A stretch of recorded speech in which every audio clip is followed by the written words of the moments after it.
Hello and welcome back to the Bristol Sword Squadron. This is a video we're going to be talking about all the different training weapons that you could use when you're studying Smallsword, which is one of the two primary systems that we study at our club. So we're going to begin with a sword that we don't necessarily not recommend, but we feel fills a very, very niche portion within Smallsword, which is already itself quite niche within HEMA. Definitely. So this is the Black Fencer Smallsword. This is Sam's sword. There is already a review up of this, so if you want to know more about this sword in depth, please go and see that. But Sam will give you a sort of back of the envelope package. Yeah, I'm going to talk very briefly to give you a blurb. Basically, this one, again, we wouldn't recommend if you're in a small sword club because a small sword will be better. A steel small sword simulator will be better. This is for the other clubs that myself and Matt go to every now and again, which there's mixed weapons are involved. So I bought this off of the back of doing a Hope lesson in fight camp, which was small sword versus backsword. That's Sir William Hope, not a lesson on how to be hopeful. No, there's Sir William Hope, say. yes. So this was bought off the back of that because Black Fencer released it, and I've used it for a lot of mixed weapon sparring. I've gone against sabres, side swords, rapiers, various other single-handed and one longsword match, which was very interesting, and it's held its own very well, and it's been a very interesting thing to do if you are interested in mixed weapon sparring and seeing a small sword in action against another type of weapon. It is definitely something that I would recommend as a bit of kit, but only if you're interested in that. If you want to do small sword lessons, in a sense, if you want to study that, again, pick up a book and start reading and take yourself through some of the exercises, I wouldn't say that this is something that you would want. This is purely something for a bit of fun almost, to do that mixed weapon sparring that we've said about. So yeah, and there are some videos of this being used as well on the channel somewhere. Yeah, you'll be able to see this being used against a sabre, I think a Black Fencer 3-bar hilt one. So yeah, so I wouldn't heavily recommend it for small sword, however, would for if you want to do some mixed weapon synthetic sparring. So that's that one. Okay, so the next option we have in terms of studying Smallsword is actually the modern sports fencing foil. Now the foil has two main factors going for it in terms of Smallsword. Number one is price. Well, price and availability. You can get these very, very cheaply. You can get sort of higher end ones from name brands like Leon Paul, but you can also get them from cheap fencing supplies and places like that for very little money. Particularly non-electric sports foils are perfectly adequate and perfectly available. The other thing that it has going for it is that the foil is the original practice weapon for the small sword. They didn't practice with swords that look like small swords. They practiced with square section foils like this. So if you want to recreate the training practices of Smallsword, this is a good one to go.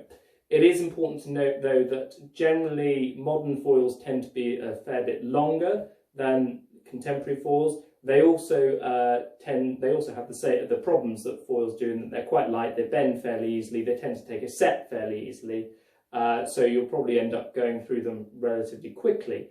But they're a good way in. Obviously, with any steel sword, you are going to need a jacket. It's quite light, so a standard sports fencing jacket would do you perfectly well. When you are choosing a foil for small sword, though, it is important to note the handles tend to have a set in them, which isn't. So you just hold up the Washington for a second. Oh, sorry. Washington, yeah. If you see, compared to a standard small sword hilt, these tend to be quite straight, whereas these tend to have a set in them because they're used for the modern sport. It's not a problem, but it's something you need to be aware of. Especially when ordering, because you can get, there is of course the pistol grip as well, so it's worth making sure you've got the correct hand, the hand option, and also that you're not going for the pistol grip. That's a very good point, yeah. If you are ordering one of these, or you are getting one of these to use, you want the French grip, not the pistol grip, or I think some kind of called the ambidextrous grip. You don't want anything like that. There is the so-called Italian grip, which you can get, which is much similar to a small sword, although I know that when modern fencers tend, if they do use the Italian grip at all, which they tend not to, they tend to put their finger over the ricasso very much like you would with a rapier. This isn't done in smallsword, at least in French smallsword it isn't done. The little finger rings tend to either disappear entirely or be so small that they're only there as ornamental. They're vestigial, essentially. But yes, the foil is an option if you want one. But we do have a better option, but it is slightly more expensive. So if you want a cheap entry level, maybe you're not sure if small swords for you, maybe you're coming already from a sports fencing background, you already have one of these, it's perfectly good. Of course, it is worth mentioning that if you're looking at, say, Hutton and you're doing 19th century foil, then actually something like this is perfectly perfect. yes. So that's... but when you go to the earlier stuff, that's when you may find you have difficulties. Absolutely.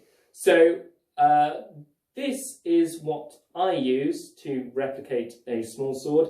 It is a composite of a lot of modern sports fencing parts put together to make a fairly decent simulator. So I'll just take you through briefly what they are. This is an épée blade, modern sports fencing épée blade, nothing special about it whatsoever.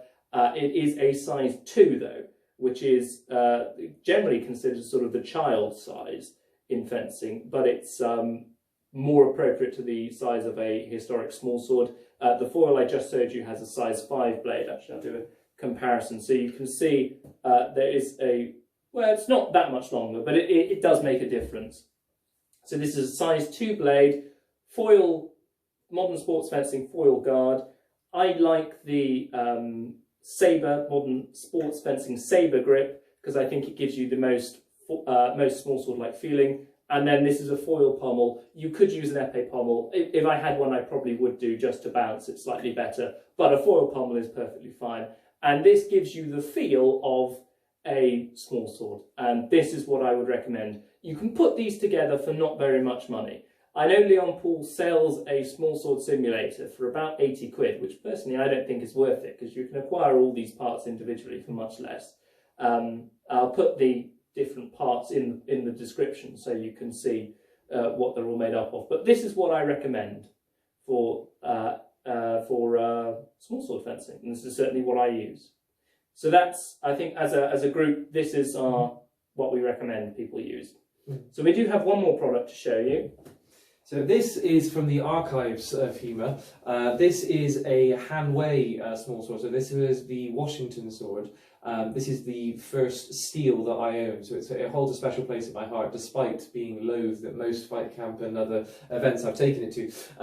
But it is worth saying that this is much longer than the size 2 blade. I think this is more of a size 5 blade, so it is quite a deal longer than the version that Matt's been talking about there. It is a great deal heavier. As you can see, there's a lot more complexity to the hilt cover, which you can see there. So it does, this causes weight. So even though it's quite nice when you're up against a rapier, because of the length of it, it can be used as a transitional rapier. But because of so that's quite good. And the weight does help when you're against a heavy opponent. However, if against something that's put together like this hybrid of various different parts, that's much lighter and easier to get around, whereas you lose the dexterity of the wrist with this piece here because of the weight of the hilt. However, it is a great bit of kit. I doubt you'll find one. If you do, and it's cheap, I would say that they are a good bit of kit in a sense, in that way.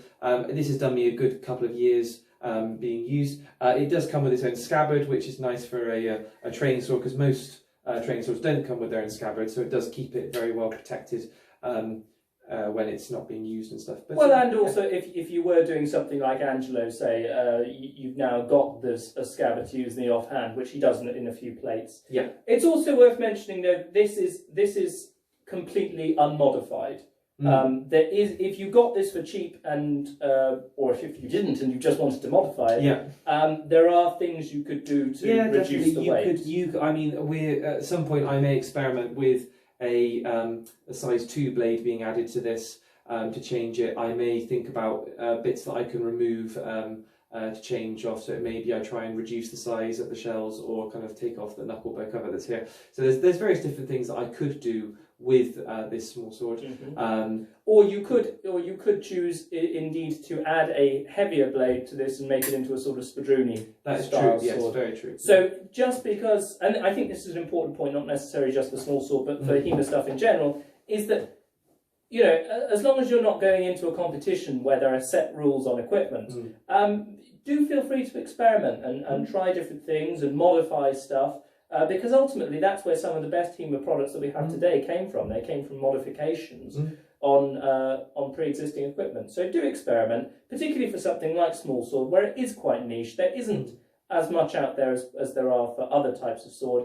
And what there is out there for small sword actually tends to be quite expensive for what it is, simply because it is that niche market. So do experiment and do have fun. I mean, this is, as I say, this is an experimentation. This is a modification of many different things. There's nothing wrong with that. Yeah.